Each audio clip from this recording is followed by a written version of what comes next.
কারণ নবীজি তিনটি জিনিস সবচাইতে বেশি পছন্দ করতেন। জোরে বলেন কটা? তিনটি।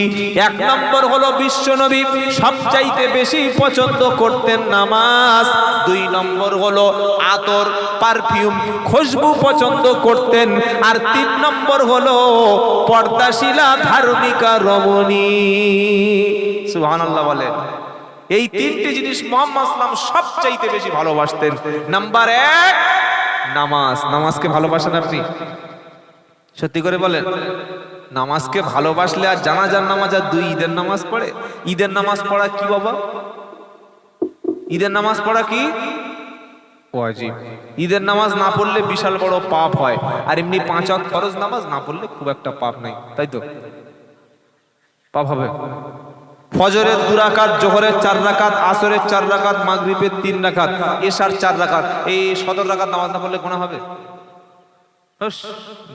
কে বলে চরম গুনাহ? 2 ঈদের নামাজ না পড়লে জাহান্নামে যেতে হবে। 5 ওয়াক্ত নামাজ না পড়লে কোনো অসুবিধা নেই।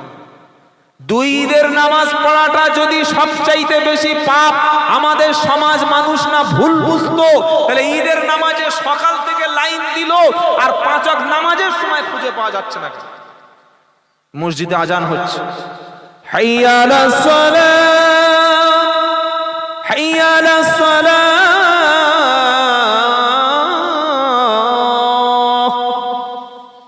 50, 55, 60 প্লাস, দাড়ি, চুল, গোঁফ, মাথা থেকে পা একটা পশম নাই যে তার পাকতে বাকি আছে, পুরো একদম সব সাদা। আসরের আজান হচ্ছে, মসজিদের সামনে দিয়ে বিড়ি টানতে টানতে চলে যাচ্ছে। মরার ভয় আছে? এ মরবে মরবে মরবে, তবে ফেরাউনের সঙ্গে জাহান্নামে যাবে। কার সাথে বলে? আর এটা নবীর কথা। যারা নামাজকে ইচ্ছা করে তরক করে, সাদ্দাত, হামান, ফেরাউন, আবু জাহেল, এই কাফেরদের সঙ্গে তার জায়গা হবে জাহান্নাম। তাই আমরা যারা ইমামতি করি, আমি ইমাম সাহেবদের বলছি, বুকের মধ্যে হিম্মত রাখুন, চাকরির ভয় করবেন না। রিজকের মালিক হলেন আল্লাহ। এ মসজিদে যদি চাকরি চলে যায়, কাজ করে খাবেন। হক কথা বলতে শিখুন। আর মসজিদ সেক্রেটারি যারা, আপনারা ইমামদের সঙ্গে যথেষ্ট বাজে ব্যবহার করেন। আপনারা ইমামদের বেতন কম দেন কেন? মসজিদে লক্ষ লক্ষ টাকার জমি আছে, মসজিদের ক্যাশ বাক্সে 10 লাখ 20 লাখ টাকা অ্যাকাউন্টে জমা আছে, আর ইমামদের মাইনে দিচ্ছেন 6000। এখানে ইমাম সাহেব কেউ আছে নাকি? কে আছে? আপনি আমাদের সেক্রেটারি স্যার? এই মসজিদের ইমাম সাহেব কে? এখানে ইমাম সাহেব কেউ নাই? আপনাদের মধ্যে কোন যোগ্য ইমাম সাহেব নাই? কে আছে? একটু হাত তুলুন দয়া করে, একজন কষ্ট করে, একজন হাত তুলুন। আচ্ছা হযরত, আপনার বেতন কত? ইন্নালিল্লাহ। বস বস। ছি ছি ছি ছি ছি। তওবা তওবা, আস্তাগফিরুল্লাহ। এই জাতি ওয়াজ করলে শুনবে? আমি তো দোয়া করি, আল্লাহ মোদির হায়াত আরো 300 বছর বাড়িয়ে দাও, তা না হলে মোল্লা জব্দ হবে না। এরা বুঝবে না। ফিলিস্তিনের মতো দশা না হলে এরা বুঝবে না। মসজিদের ক্যাশ বাক্সে 30 লাখ টাকা, মসজিদের অ্যাকাউন্টে 5 লাখ টাকা। আর উনি কি বললেন? 32 বছর ইমামতি করছেন, দিনের খেদমত করছেন, 6000 টাকা। আমার মতো চিটিংবাজকে 15-20 হাজার টাকা দিয়ে 24 পরগনা থেকে আনতে হচ্ছে, আর একটা বড় বক্তাকে 20 হাজার টাকা দিয়ে 2 ঘন্টা বয়ান করানোর জন্য আনা হচ্ছে। যে ইমাম 24 ঘন্টা 30 দিন ডিউটি করছে, তার মাসিক বেতনটা যদি 10,000 টাকা না দেন, আপনি কাল সকালবেলা ক্যাশিয়ার সেক্রেটারি পদ থেকে পদত্যাগ করুন, ছেড়ে দিন আপনি মসজিদ। কে আপনার চালাতে বলেছে? হ্যাঁ, যদি মসজিদটা মাটির হয় বাবা, গ্রামে গরিব লোক, খাওয়া হয় না, খুব দুর্ভিক্ষ চলছে, 76-এর মন্বন্তর চলছে, কিংবা করোনা পিরিয়ড চলছে, তাই 6,000-7,000 টাকা দিচ্ছি। 100 ঘর যদি গ্রামে থাকে, একটা মুসলিম মহল্লায় যদি 100 বাড়ি থাকে, 100 টাকা যদি মাসে দেওয়া হয়, কত টাকা? কত টাকা? 10,000 টাকা। সেক্রেটারি সাহেব, ক্যাশিয়ার বলছে, হুজুর আমরা গরিব লোক, আমাদের একটু খুব গরিব এলাকা। তুই এলাকা যদি গরিব হলো, মসজিদে টাইলস বসালে কেন? ফ্লোরে পাথর বসালে কেন? মসজিদে এসি লাগালে কেন? কেন মাটির মসজিদে নামাজ হয় না? টাইলস ছাড়া নামাজ হয় না?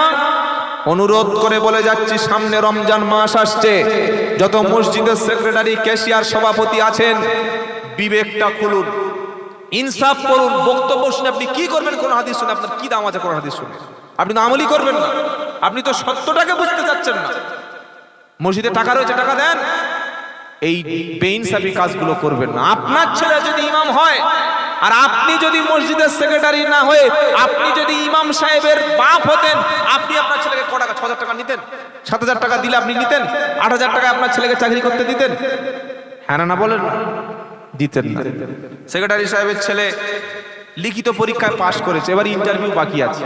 ফজরের সময় বলছে, হুজুর একটু দোয়া করবেন। কি দোয়া? কি দোয়া? বললে, আমার ছেলেটা যেন আজকের ওই ইন্টারভিউ রয়েছে, যেন পরীক্ষায় পাশ করে। ইমাম সাহেবদের কাছে একটু দোয়া নিতে হয়। দোয়াটা ফ্রি। ডাক্তারের কাছে কনসাল্ট করতে গেলে 500 টাকা, উকিলের সঙ্গে ডিসকাস করতে গেলে 1000 টাকা, কি বুঝলেন? কোনো পুলিশের সঙ্গে কোনো বিষয়ে সাজেশন নিতে গেলে সেখানে 1000 টাকা। আর মৌলভী সাহেব মানে পুরো ফ্রি। বিয়ে পড়ানো ফ্রি, গরু জবাই করা ফ্রি, মিলাদ করা ফ্রি, সব ফ্রি, জানাজা ফ্রি, সব ফ্রি, সব ফ্রি হয়ে যায়। তো বলছি, হুজুর একটু দোয়া করে দিন, আমার ছেলেটা আজকে পরীক্ষায় যেন ইন্টারভিউতে পাস করে। ততক্ষণ রব্বানা যালামনা আনফুসানা ওয়া ইল্লাম তাগফির লানা ওয়া তারহামনা লানাকুনান্না মিনাল খাসিরিন। আল্লাহ, সেক্রেটারি সাহেবের ছেলে যেন পরীক্ষায় ভালো নাম্বার পায়, লিখিত পরীক্ষায় পাস করেছে, ইন্টারভিউতে যেন উত্তীর্ণ হয়ে যায়, রেজাল্ট যেন ভালো আসে। আয় আল্লাহ, ছেলেকে পরীক্ষায় পাস করিয়ে দিও। পিছনে সেক্রেটারি দোয়া করছে, আমিন আমিন আমিন। এবার ইমাম সাহেব বলছে, রব্বানা, সেক্রেটারি সাহেবের ছেলে যখন বেতন পাবে আমার মতো 6,000 টাকা বেতন যেন পায়। এবার হাত ফেলে দিয়েছে, আর আমি আমিন করছে না। বলে, হুজুর তুমি তো আমার সর্বনাশ, আমার বিষ মেরে দিলে। বলে, কেন বে? বলে, তুমি দোয়াটা করলে চাকরির জন্য ভালো, কিন্তু বেতন এরকম চলবে কি করে? তা বলছে, আমার চলছে কি করে? ইনসাফটা করবেন। বলে, ইনসাফ করবো ইনশাআল্লাহ। একদম ভালো পরেশগার লোককে মসজিদ কমিটিতে বসাবেন। ওই সুদখোর লটারির টিকিট বিক্রি করে, জুয়ার বড় আসর বসিয়েছে, ওকে ক্যাশিয়ারের পদ দিয়েছে। 10 নম্বর পারা, 8 নম্বর পৃষ্ঠা, 9 নম্বর লাইন, 18 নম্বর আয়াত, সূরার নাম তাওবা। কারা কারা মসজিদ কমিটিতে থাকতে পারবে আল্লাহই বলে দিয়েছে। সূরা তাওবার 18 নম্বর আয়াতটা এখনই খুলুন, এখনই পেয়ে যাবেন। সুবহানাল্লাহ বলেন। আল্লাহ পাক বলছেন, ইন্নামা ইয়া'মুরু মাসাজিদাল্লাহি মান আমানা বিল্লাহি ওয়াল ইয়াউমিল আখির ওয়া আকামাস সালাতা ওয়া আতাজ যাকাত ওয়া লাম ইয়াখশা ইল্লাল্লাহ।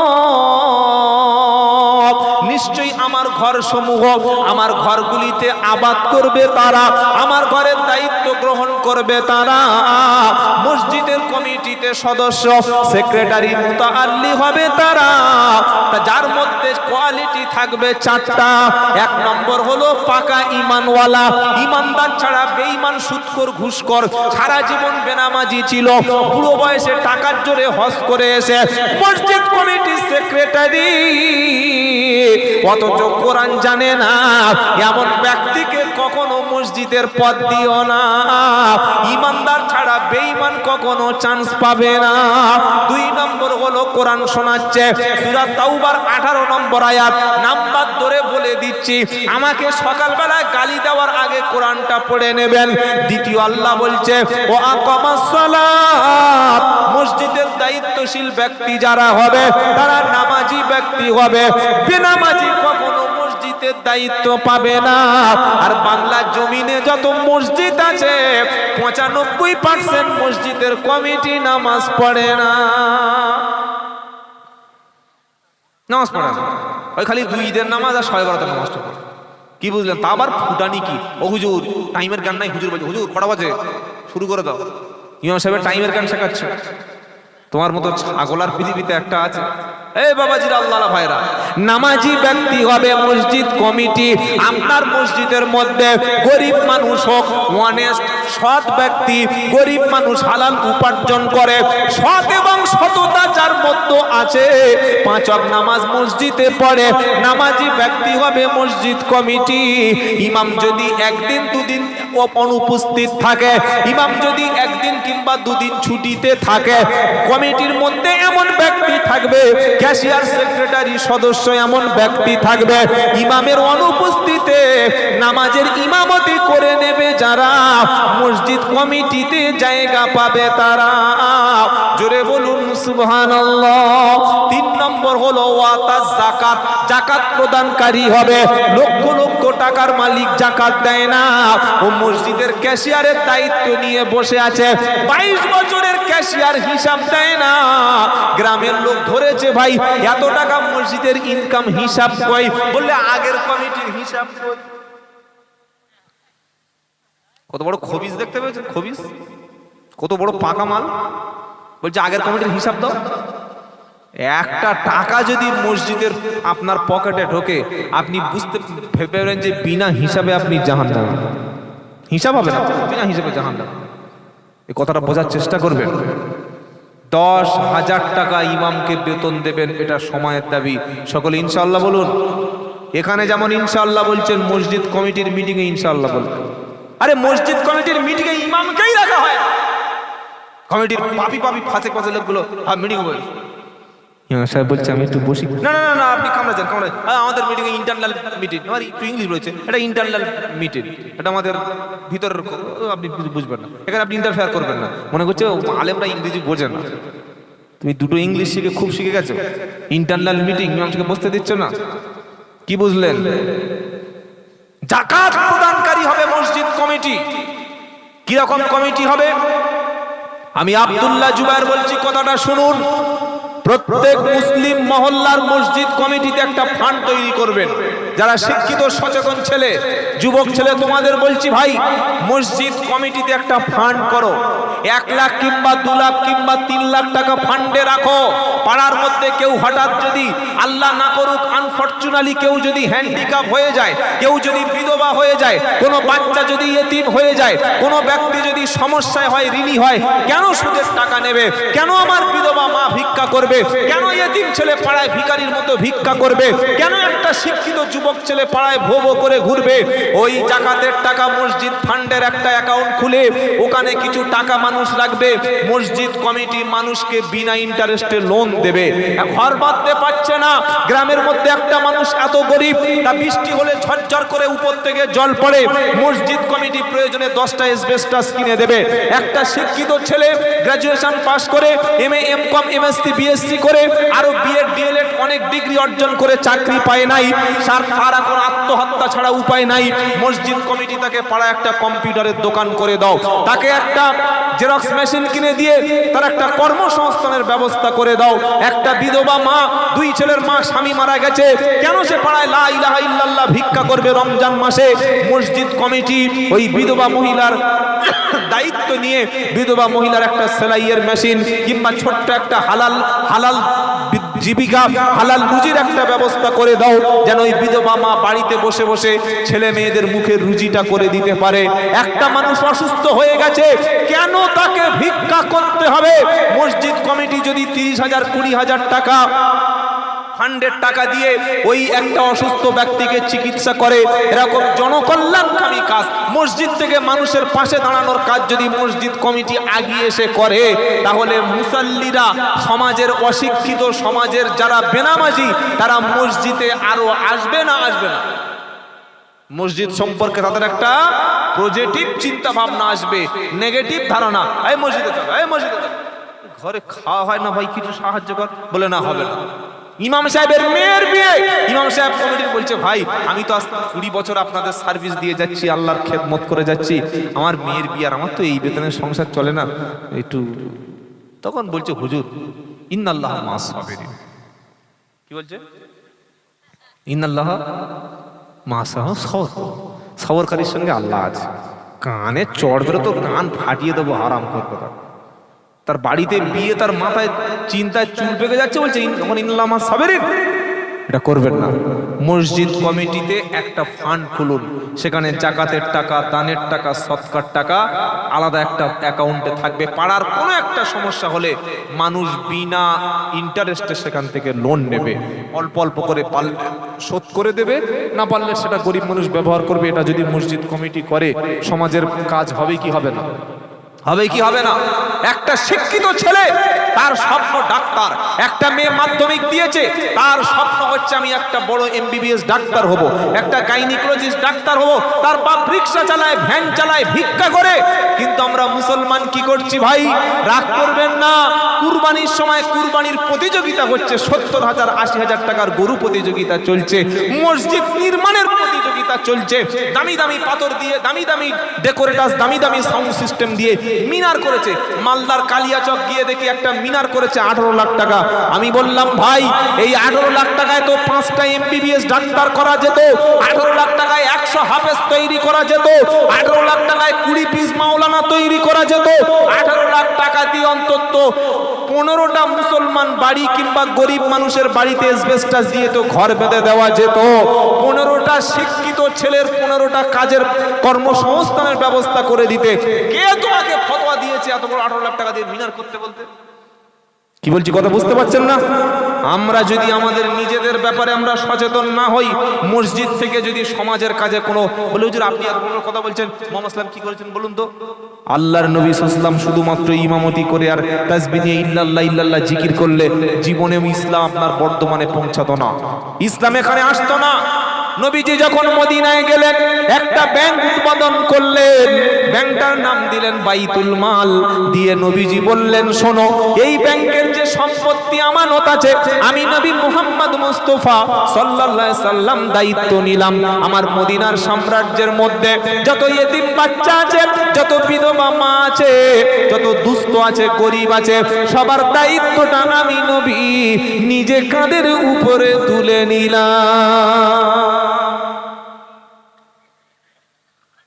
ইসলাম শুধুমাত্র নামাজ রোজা ধর্ম নয় ভাই, মানুষের অর্থনৈতিক যে প্রবলেম, এর সলিউশন, এর সমাধান ইসলাম করে দিয়েছে। সুবহানাল্লাহ বিহামদিহি সুবহানাল্লাহিল আযীম। কমিটির দ্বিতীয় কোয়ালিটি কি বললাম? যাকাত দেনেওয়ালা হবে। 4 নম্বর, মসজিদ কমিটি এমন ব্যক্তি থাকবে নির্ভীক, ওয়ালাম ইয়াখশা ইল্লাল্লাহ, আল্লাহ ছাড়া পৃথিবীর কোনো ব্যক্তিকে ভয় করবে না, কারোর পরোয়া করবে না।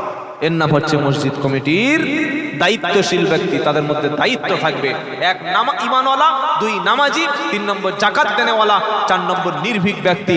ইমাম জুমার দিনে যদি হক কথা বলে, তারপরের দিন চাকরি চলে যাচ্ছে। কেন ইমামের চাকরি যাবে কেন? কমিটি পাল্টাবে, ইমাম পাল্টাবে। ইমাম যদি নামাজে ভুল করে লোকমা দিন, ইমাম যদি নাজায়েজ কাজ করে তাকে চাকরি থেকে বরখাস্ত করুন। কিন্তু ইমাম হক কথা জুমার দিন বলছে, সুদের বিরুদ্ধে কথা বলছে, জেনার বিরুদ্ধে কথা বলছে, ঘুষের বিরুদ্ধে কথা বলছে, নারী নির্যাতনের বিরুদ্ধে কথা বলছে, ইমামের চাকরি চলে যাচ্ছে। কেন? মসজিদ কমিটি জালিম বসে আছে। শুধু সরকার জুলুম করলে জালিম হয়, জুলুম হয়, আর এই কমিটি জুলুম করলে জুলুম হয় না? হ্যাঁ, তিনি জালিম হয় না? সেজন্য জুলুম আমরা কোনো মানুষের উপরে করব না, বলুন ইনশাআল্লাহ, বলুন ইনশাআল্লাহ। মক্কার বাহিরাগত হাজী সাহেবরা যখন আল্লাহর নবীকে পাগল হিসাবে দেখতে গেছে, নবীর কাছে গিয়ে দেখছে সুন্দর নূরের মতো চেহারা, মাথার চুলগুলো সুন্দর, নবীর গোঁফগুলো তিনি ছোট ছোট করে রাখতেন, আমাদের মতো কবির মতো গোঁফ রাখতেন না। গোঁফ রেখেছে এমন, কি করে দুধ খায় আর কি করে কফি খায় আর আইসক্রিম খায় আল্লাহই জানে। একদম এরকম ঢাকনা মোচ, একদম হানি সিং কোম্পানির মাল। মরে গেছে, ফেরেশতারা বলছে তুই রং নাম্বারে রেখেছিস নাকি? তো যাওয়ার কথা তো ইলেকট্রিক চুল্লিতে, এখানে অন্ধকারে ঢুকলি কি করে? ভালো করে খুলে চেক আপ করে দেখছে না, এই লাইনের মাল। কি বুঝতে পারলাম না? ইসলামের নবী বলছেন গোঁফ ছোট করো, ও আফুল্লুহা, দাড়িটা ছেড়ে দাও, দাড়ি লম্বা করো। আমরা বললাম নবী আমরা তোমার ভালোবাসি, কিন্তু আমরা মানতে পারলাম না, এটা একদম এই পর্যন্ত ঢেকে দেবো, খুব সাইজের মোচ, এটা উড়িয়ে দেবো, আর মার খেতে হবে, কিছু করার নেই। কি বুঝলেন? কথা বুঝতে পারছেন কি পাচ্ছেন না?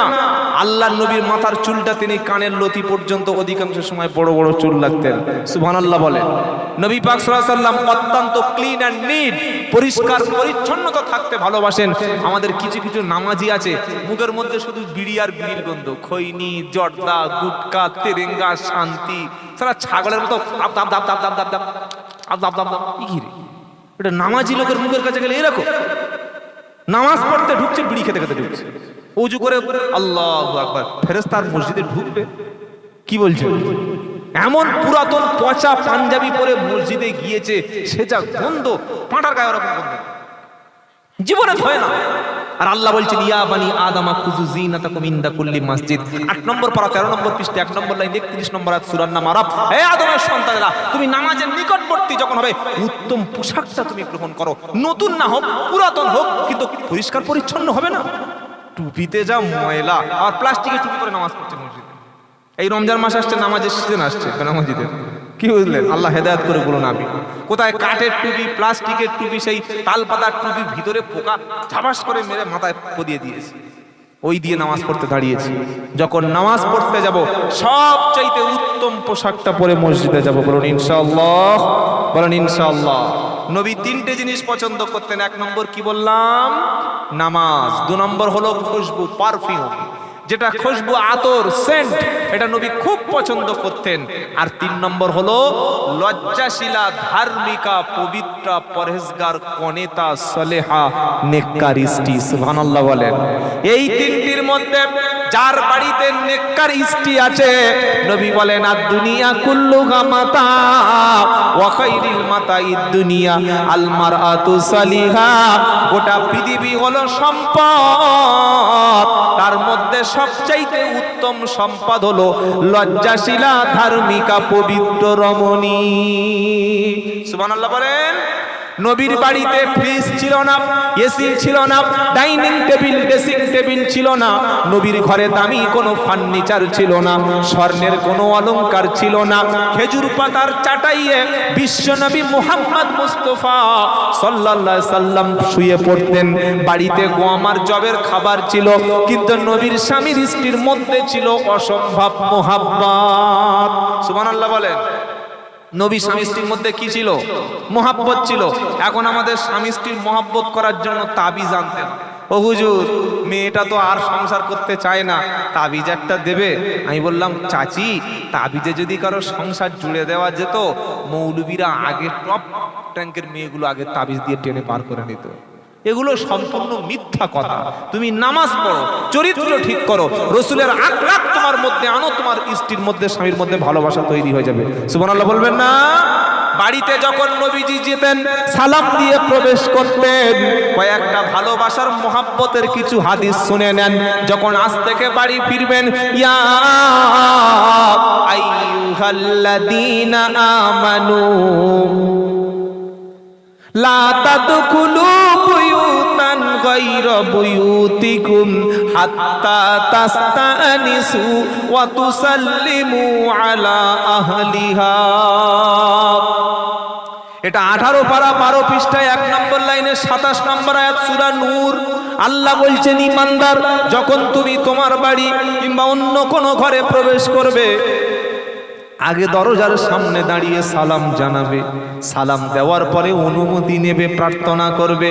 পারমিশন যদি দেয়, তবে ঘরের মধ্যে প্রবেশ করবে। বাড়িতে গিয়ে প্রথম আমল শুরু করব, বিবিকে আমরা সালাম দেব। ইনশাআল্লাহ বলেন, বলেন ইনশাআল্লাহ। আল্লাহ তৌফিক দিক। সকলে বলুন আমিন। যাদের বিয়ে করে নাই তারাও ইনশাআল্লাহ বলছে। ব্যাপারটা কি? আল্লাহ তৌফিক দিক। প্রথম কাজ হচ্ছে বিবিকে সালাম দেবেন ইনশাআল্লাহ, 1 নম্বর। 2 নম্বর হলো বিশ্বনবী ঘরটাকে জান্নাতের মতো করে রেখেছিলেন। আল্লাহর নবী কখনো আলাদা আলাদা খেতেন না। আয়েশা সিদ্দিকা রাদিয়াল্লাহু তাআলা আনহা যে প্লেটে খেতেন, বিশ্বনবী মুহাম্মদ মুস্তাফা সাল্লাল্লাহু আলাইহি সাল্লাম একই প্লেটে খেতেন। নবীজি লোকমা নিয়ে বিবির মুখে তুলে দিতেন। আবার আয়েশা সিদ্দিকা রাদিয়াল্লাহু তাআলা আনহা তিনিও নবীর মুখে খাবার তুলে দিতেন। এটাই হলো অরিজিনাল ভালোবাসা। সুবহানাল্লাহ পড়ে। পার্কে গিয়ে পরের মেয়েকে, গার্লফ্রেন্ডকে 14ই ফেব্রুয়ারি বলছে, জান তুমি আমার প্রাণ, আমি তোমার ছাড়া বাঁচবো না, একটু জন্মদিনের কেক খাও। ওই ভালোবাসা ঝোপে ঝাড়ে ওখানেই শেষ হয়ে যায়। বিয়ের পরে আর মাল পাবেন না। ঝোপে ঝাড়ে আড়ে প্রেম শেষ। কি বুঝলেন? অরিজিনাল ভালোবাসা তো সংসারে আছে। ওরে পাগল, বাইরে মাল দেখেছো কি? দুটো একটা সুন্দর মেয়ে পেয়ে তার সঙ্গে রিলেশন করছে আর মনে করছে সব ভালোবাসা দিয়েছে, কোনোদিন না। আসল মোহাব্বত, আসল ভালোবাসা আছে আল্লাহর নবীর সুন্নাহ জীবনে মানলে। সংসারের ভালোবাসা, প্রেম তো আসল ভালোবাসা। সুবহানাল্লাহ পড়ে।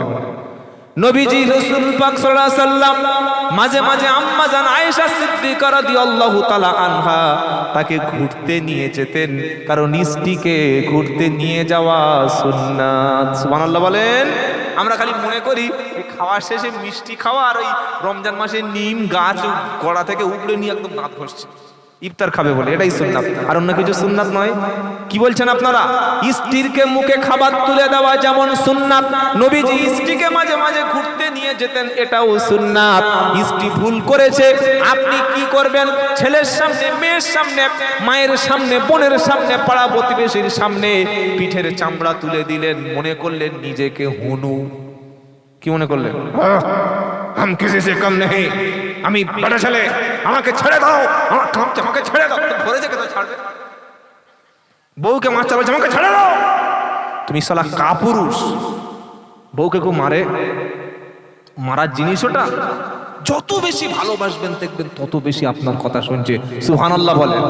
এই ইমামরা 5,000 6,000 টাকা বেতনে ওই বিবি ছেড়ে চলে যাচ্ছে না তো? মাসে 3-4 বার বাড়ি যায়। আর তুমি চলে গেছো কাজে ব্যাঙ্গালোরে, কাজে চলে গেছো উড়িষ্যায়, কাজে চলে গেছো সেই বর্ধমানে চলে গেছো, ব্যাঙ্গালোরে চলে গেছো, দুবাই চলে গেছো, এসে দেখছে জমি অন্য জায়গায় দখল হয়ে গেছে। হাসে হয় কি হয় না? হয় কি হয় না? পরকীয়া আছে কি নাই? যুবকেরা শোনো, বিয়ের পরে যদি তুমি জাহান্নামে না যেতে চাও, দায়ুস কখনো জান্নাতে যাবে না। সাহাবারা বললেন, ইয়া রাসূলুল্লাহ, দায়ুস কোন ব্যক্তি? নবী বললেন, দায়ুস হচ্ছে সেই ব্যক্তি মেয়ে, বোন, মা, স্ত্রী। আবার শোনেন, 4টি: মেয়ে, বোন, স্ত্রী, মা। মেয়ে, বোন, স্ত্রী, মা, তার অধীনস্থ দায়িত্বপ্রাপ্ত দায়িত্বশীল মহিলাদের ব্যাপারে যে উদাসীন, কোথায় যাচ্ছে, কার সঙ্গে কথা বলছে, কেমন পোশাক পরছে, এই নিজের স্ত্রী সম্পর্কে, নিজের বাড়িওয়ালি সম্পর্কে কোনো খবর রাখে না, বেলাগাম আনলিমিট করে দিয়েছে, একদম লিমিটেশন মুক্ত করে দিয়েছে, আউট অফ কন্ট্রোল হয়ে গেছে, যা খুশি তাই করছে, যা খুশি যেখানে খুশি সেখানে যাচ্ছে। নিজের স্ত্রীকে, নিজের মেয়েকে, নিজের বোনকে যে ব্যক্তি কন্ট্রোল করে না, তার নাম কি? তার নাম কি? দায়ুস। সময় প্রায় শেষের দিকে এসছে, দুটো একটা কথা আপনাদের সামনে শেয়ার করি। বর্তমানে দায়ুস হচ্ছে সেই ব্যক্তি যে ব্যক্তি নিজের ফেসবুকের নিজের স্ত্রীর একটা সুন্দর ছবি দিয়ে ফেসবুকে অ্যাকাউন্ট খুলে দেয়। কি বলছি বুঝতে পারছেন না?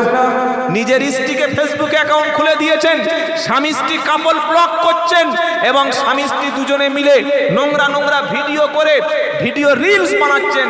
আপনার মেয়ে ভিডিও রিলস বানাচ্ছে, ইনস্টাগ্রামে দামি দামি এমন হট হট ছবি দিচ্ছে আর নিজেকে মনে করছে বড় আল্লাহওয়ালা, তাহাজ্জুদওয়ালা। আপনার মেয়ে ভিডিও রিলস বানিয়ে লক্ষ লক্ষ টাকা হারামের উপার্জন করছে। আপনার মেয়ে হট ছবি দিয়ে ইনস্টাগ্রামে লক্ষ লক্ষ যুবকদের স্বপ্নদোষ ঘটিয়ে দিচ্ছে। আপনার স্ত্রীটা ফেসবুকে নোংরা ভিডিও আপলোড করে ফ্যান ফলোয়ার বাড়িয়ে দিচ্ছে, আর আপনি মনে করছেন নবীর উম্মত। আপনি এই জামানার দায়ুস, যেহেতু আপনার স্ত্রীকে, আপনার কন্যাকে, আপনার বোনকে আপনি অনলাইনে সস্তা করে দিয়েছেন। পৃথিবীর সবচাইতে মূল্যবান দামি জিনিস আল্লাহর নবী বলেছেন, আমি বলি নাই, দামি জিনিস হচ্ছে নারী। জোরে বলুন সুবহানাল্লাহ। ওই নারীটা কখন দামি? যখন হিজাবের মধ্যে, পর্দার মধ্যে, শালীনতার মধ্যে, যখন তো ঘেরার মধ্যে, কভারের মধ্যে থাকে, আর যখন কভার থেকে আলাদা হয়ে যায়, কভার থেকে বার হয়ে যায়, যখন আউট অফ কন্ট্রোল হয়ে যায়, যেখানে খুশি সেখানে চলে যায়, কোনো কন্ট্রোল নাই, তখন আপনি দায়ুস হয়ে গেলেন। তাই আমরা দায়ুস হব না, আমরা ইমানদার হব। বলুন ইনশাআল্লাহ। বলুন না ইনশাআল্লাহ। জোরে বলুন ইনশাআল্লাহ। আপনার মেয়েকে উচ্চ শিক্ষায় শিক্ষিত করবেন, আপনার মেয়েটাকে আপনি বেপরদায় রাখবেন না। কলেজে যাবে, ইউনিভার্সিটি যাবে, মাদ্রাসা মক্তব যাবে, আপনার মেয়ে রিসার্চ করবে, আপনার মেয়ে গবেষক হবে, দামি দামি ইনস্টিটিউটে গিয়ে আপনার মেয়ে পড়াশোনা করবে। তবে ইসলাম যেটা সীমাবদ্ধ করে দিয়েছে, ফরজ পর্দা যেন সে ত্যাগ না করে, আর ফরজ পর্দাটা করাবেন নাবালক বয়স থেকে। বাচ্চা বয়স থেকে 8 বছর 10 বছর 9 বছর এই সময় থেকে পর্দার বিধান শালীনতা পোশাক পরিয়ে দেন। বাপ কি করে মেয়ের জন্য হট ড্রেস কিনে দিতে পারে? বাপ কি করে মেয়ের জন্য ছোট গেঞ্জি কিনে দিতে পারে? আবার সে মুসলমান বলে দাবি করছে। মুসলমান তো সে যার খাবারটা নবীর মতো খায়, ঘুমায় নবীর ঘুমার মতো, পোশাকটাও বিশ্ব নবীর মতো। মুসলমান কোনোদিন খ্রিস্টান ইহুদিদের অনুসরণ করতে পারে? জোরে বলেন। আর আমরা কি করেছি? আমরা কি করেছি? আমরা মুসলমানের চরিত্র কালচার সব ভুলে গিয়ে ইহুদি খ্রিস্টানদের মতো আমাদের কালচারটা ভালো লাগে। মুসলমানের বাড়ি জন্মদিবস পালন হচ্ছে, হচ্ছে কি হয় না? মুসলমান আবার কি করছে? বিবাহ বার্ষিকী পালন করছে। সালামের বদলে আমরা সমাজে চালু করে দিয়েছি গুড মর্নিং, চালু করে দিয়েছি টাটা বাই বাই। তো আমাদেরকে জবাই করবে না তো কাদের জবাই করবে? কি গো ভাই, বাচ্চাদেরকে ছোট বয়সে কি শিক্ষা দেব? আসসালামু আলাইকুম। মনে থাকবে ইনশাআল্লাহ, মনে থাকবে ইনশাআল্লাহ। মা তার বেটাকে, বাপ তার মেয়েকে, কন্যাকে, প্রত্যেকটা বাচ্চাকে সালাম শিক্ষা দেবেন। আর প্রত্যেকটা মসজিদের ইমাম সাহেব যারা আছেন, আমি আবার অনুরোধ করছি, মিনিমাম 10,000 টাকা বেতন রমজান মাস থেকে বাড়িয়ে দেওয়ার সাথে সাথে ওই ইমামকে শুধুমাত্র মসজিদে নামাজের জন্য রাখবেন না। পাড়ার যত বেনামাজি আছে, পাড়ার যত মানুষ কোরআন জানে না, প্রত্যেকটা কোরআন না জানা সন্তান, কোরআন না জানা ছাত্রকে এই জলসায় একদিনে দিলে 364 দিন আজ জলসা হবে না, আর দিনের কথা আমাদের আলোচনা হবে না। আমি আব্দুল্লাহ জুবায়ের তাই বলে যাচ্ছি, আপনার ছোট্ট মেয়ে, আপনার ছোট্ট ছেলেকে ফজরের পরে, আসরের পরে, মাগরিবের পরে ইমাম সাহেবের কাছে পাঠিয়ে বাচ্চা বয়সে তাকে কোরআনুল কারীমটা শিখিয়ে দিন, নামাজটা শিখিয়ে দিন, দ্বীনটাকে শিখিয়ে দিন, ইসলামটাকে শিখিয়ে দিন। মসজিদ শুধুমাত্র নামাজের জন্য কেন হবে ভাই? মসজিদে মক্তব চলবে, শত শত বাচ্চা ইমাম সাহেবের কাছ থেকে কোরআন শিখবে, তবে ইমামের মহল্লার হক আদায় হবে। ওই রাত্রেবেলা ইমাম সাহেব লেগ পিস খেয়ে রাত 9টার সময় শুয়েছে আর ফজর 5টার সময় উঠেছে, ঘুমিয়ে চোখ পুরো একদম মোটা হয়ে গেছে আর ভুঁড়িটা এই সাইজের হয়ে গেছে। কি বলছি বুঝতে পারছেন না? কমিটির যেমন দায়িত্ব ইমামের বেতন বাড়ানো, ইমামের তেমন দায়িত্ব মহল্লার প্রত্যেকটি ছেলে দিন পাচ্ছে কিনা, প্রত্যেকটি মেয়ে কোরআন শিখতে পাচ্ছে কিনা, এই দায়িত্বটা, রেসপন্সিবিলিটি ইমামের আছে না নাই? আছে না নাই? যদি দায়িত্ব না পালন করি, ওয়াকালাল্লাযীনা কাফারু রব্বানা আরিনাল্লাযাইনি আদাল্লানা মিনাল জিন্নি ওয়াল ইনস নাজআলহুমা তাহতা আকদামিনা লিয়াকুনা মিনাল আসফালিন। 24 পারা 19 পৃষ্ঠা, প্রথম লাইনের 29 নম্বর আয়াত, সূরার নাম হামিম সাজদা। কোরআন শোনাচ্ছে, ওয়াকালাল্লাযীনা কাফারু রব্বানা আরিনাল্লাযাইনি আদাল্লানা মিনাল জিন্নি ওয়াল ইনস। বর্তমানের মুসলমানেরা কিয়ামতের দিন যারা জাহান্নামে যাবে, আল্লাহর আযাবের মধ্যে যারা গ্রেফতার হবে, তারা আল্লাহকে বলবে, রব্বানা আরিনাল্লাযাইনি আদাল্লানা। আয় আল্লাহ, আমাদের গুমরাহ কে করেছে, পথভ্রষ্ট কে করেছে? আল্লাহ কি, রাসূল কি, দ্বীন কি, নামাজ কোনটা, সুদ কোনটা, কি জিনিস, পর্দা কি জিনিস আমরা তো জানতাম না। ইসলামের কোন শিক্ষা, কোন নলেজ আমাদের মধ্যে ছিল না। কোরআন এবং হাদিস থেকে আমাদেরকে সত্য জিনিসটা বলল না যারা, মানুষ এবং জিনদের মধ্য থেকে কারা আমাদের জাহান্নামে এনেছে, তাদেরকে তুমি চিনিয়ে দাও।